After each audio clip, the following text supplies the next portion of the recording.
Yeah, so tonight was basically an interview from the public with more than 300 questions submitted for the 4 candidates vying to become the next police chief for the city of Phoenix. So this was a 2-hour-long forum, not a debate, and a lot of questions were asked here. So we first want to start with showing you a little bit more about who are the candidates. So first, let's bring up this graphic for Michael Sullivan. So he is the interim police chief for the department right now. He has more than 20 years of experience in law enforcement, and he came into the department in 2022 after former police chief Jerry Williams retired.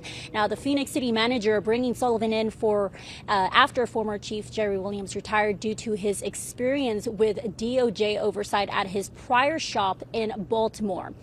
Also, with a home field advantage, Ed DeCastro. He's an assistant chief with 24 years at Phoenix PD, who worked his way up after spending time in multiple precincts.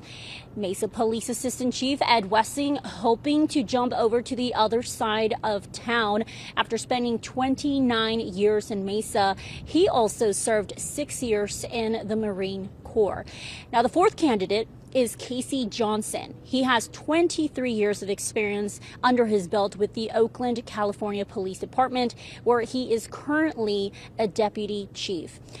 The candidates were asked questions on various topics, such as cutting down on crime, training for responding to the vulnerable community, racial profiling and bias policing, and police reform during and after the DOJ oversight. Now, one of the topics all the candidates named as a priority is officer recruitment and retention.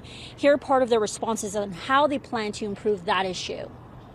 Get here, we have to be able to get people in the door so they do have these opportunities. You know, right now we're at a spot that those opportunities are not as available as they should be. We have to be able to tell them that they're good, constantly tell them that they are doing a good job, publicly acknowledge their good work. That's what they want to know. They want to know that their bosses and their boss understands the work that they're doing. When we start to recruit individuals, we can't do it the old way.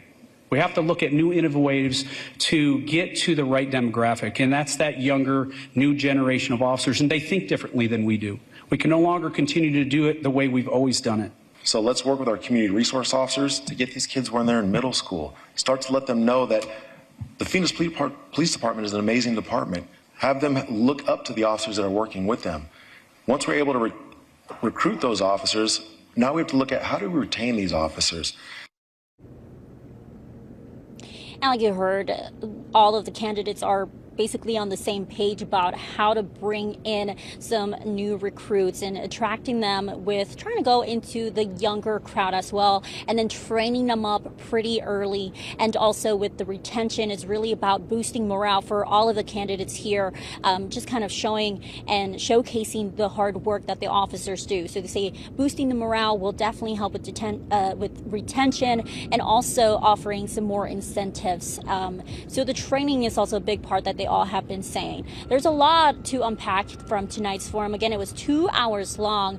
So coming up at 10, we're going to also continue this coverage, break it down a little bit more for you. So we hope to see you then. And also, if anyone's wondering when the next police chief will be selected, we're expecting that to be next month. Reporting live in Phoenix, Casey Torres, Arizona's Family.